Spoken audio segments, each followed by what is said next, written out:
नमस्कार। मैं हूं संजीव श्रीवास्तव। आप देख रहे हैं 4 PM न्यूज नेटवर्क।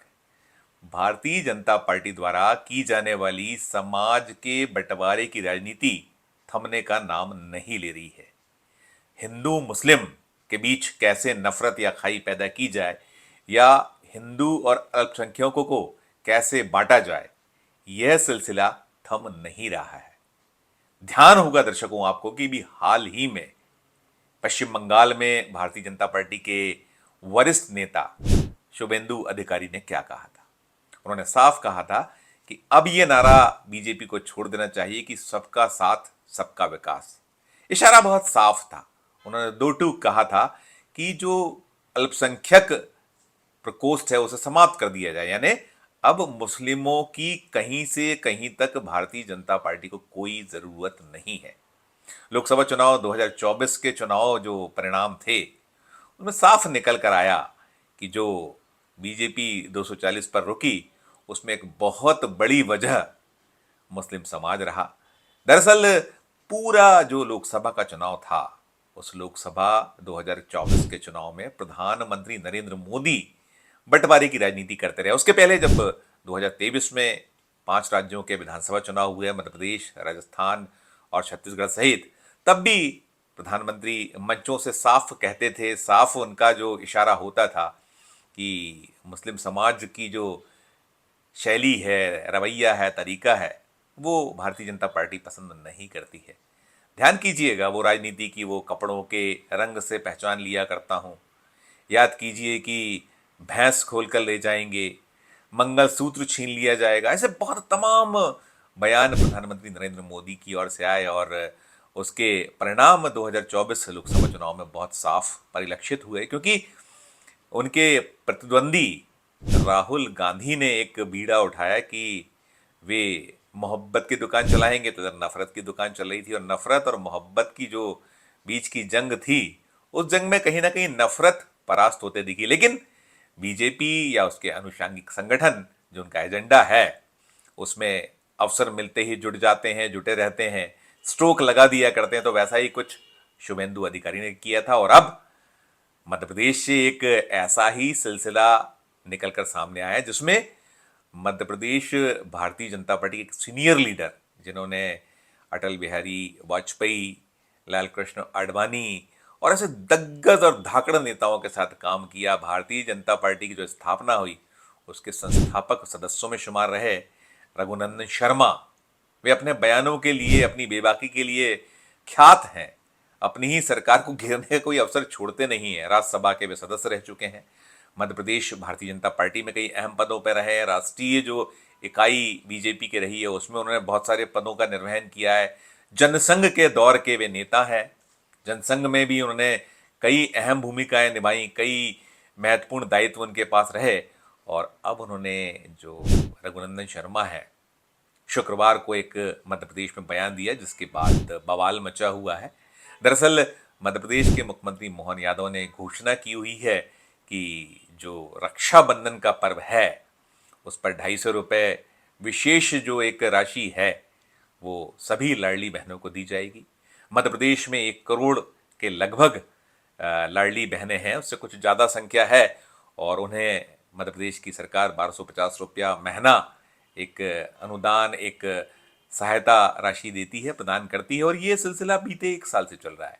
तत्कालीन मुख्यमंत्री जो थे शिवराज सिंह चौहान, पूर्व मुख्यमंत्री शिवराज सिंह चौहान, उन्होंने इस योजना को लॉन्च किया था और उसके बाद 1000 रुपये से ये सिलसिला शुरू हुआ था, फिर ये 1250 हुआ और उन्होंने तो घोषणा की थी कि 1250 के बाद 1500 करेंगे, 1750 करेंगे, 1750 के बाद इसको 2000, 2250, 2500, 2750 और 3000 तक ले जाएंगे। तो अभी वो मांग हो रही है। और साथ साथ शिवराज सिंह चौहान के मुख्यमंत्रित्व काल के दौर में ही मध्य प्रदेश में पहली बार रक्षाबंधन पर 250 रुपये की विशेष राशि दी गई थी।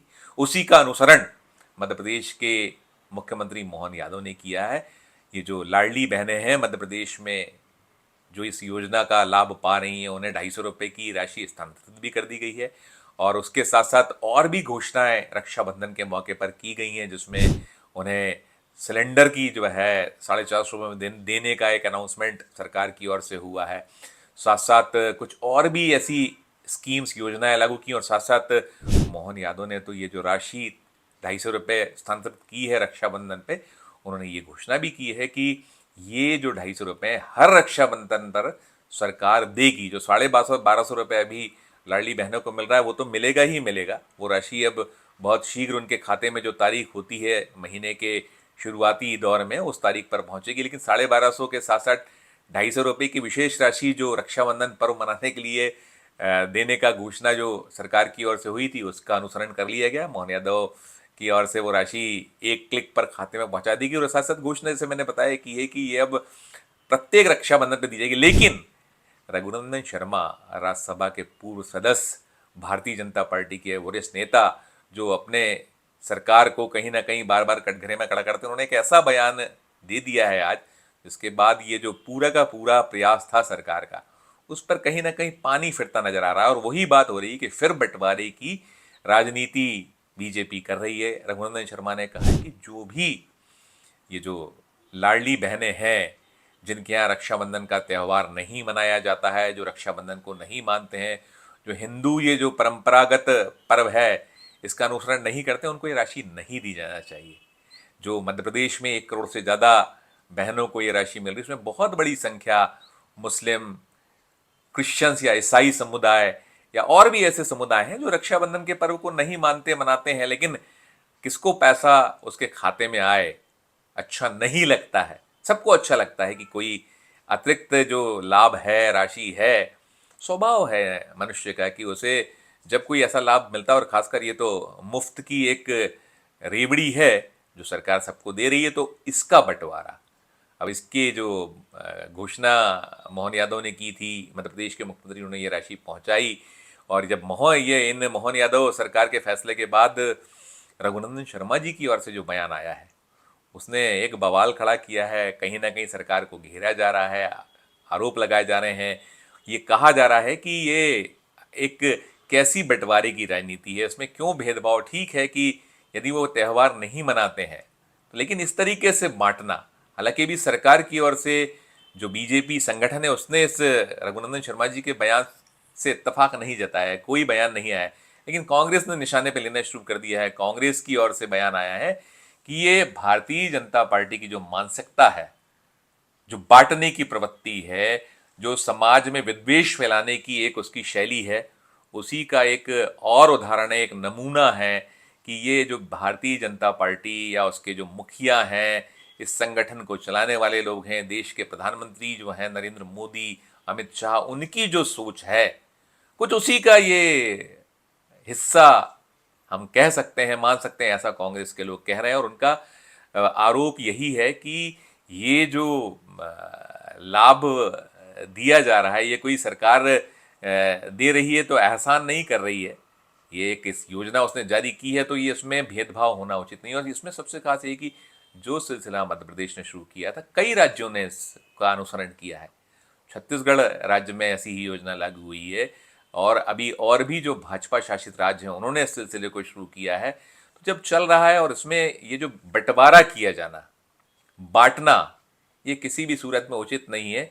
इसे लेकर बार बार भारतीय जनता पार्टी, राष्ट्रीय स्वयंसेवक संघ और बाकी जो इस तरीके के संगठन हैं, उसके जो सहयोगी बीजेपी के दल हैं या जो अनुषांगिक संगठन है, उसे कटघरे में खड़ा करते हुए जमकर एक सरकार की जो कोशिश थी उस पे पानी फिरते फिरते दिखता हो ही रहा है। और साथ साथ सबको कटघरे में खड़ा करके आक्षेप लगाए जा रहे हैं, आरोप लगाए जा रहे हैं कि ये जो बीजेपी है, भारतीय जनता पार्टी है, उसकी जो मानसिकता है कि समाज को बांटो, फूट डालो, राज करो, ये इससे बाज आने वाली नहीं है।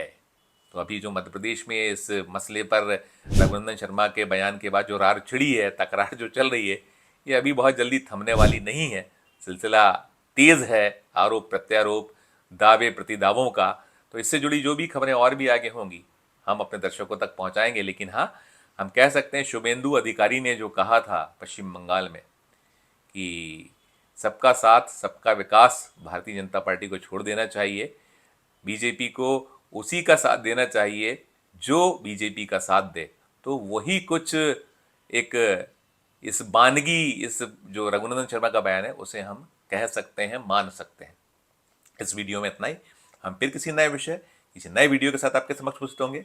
हमारा अनुरोध कि हमारे चैनल को लाइक कीजिए, सब्सक्राइब कीजिए, और यदि आपने ज्वाइन का बटन नहीं दबाया तो ज्वाइन का बटन जरूर दबाइए। हमारे इस वीडियो के डिस्क्रिप्शन बॉक्स में जाकर ये कमेंट जरूर कीजिए कि वीडियो आपको कैसा लगा, ये खबर आपको कैसी लगी। प्यार और स्नेह बनाए रखिए और देखते रहिए 4 PM न्यूज़ नेटवर्क। धन्यवाद, नमस्कार।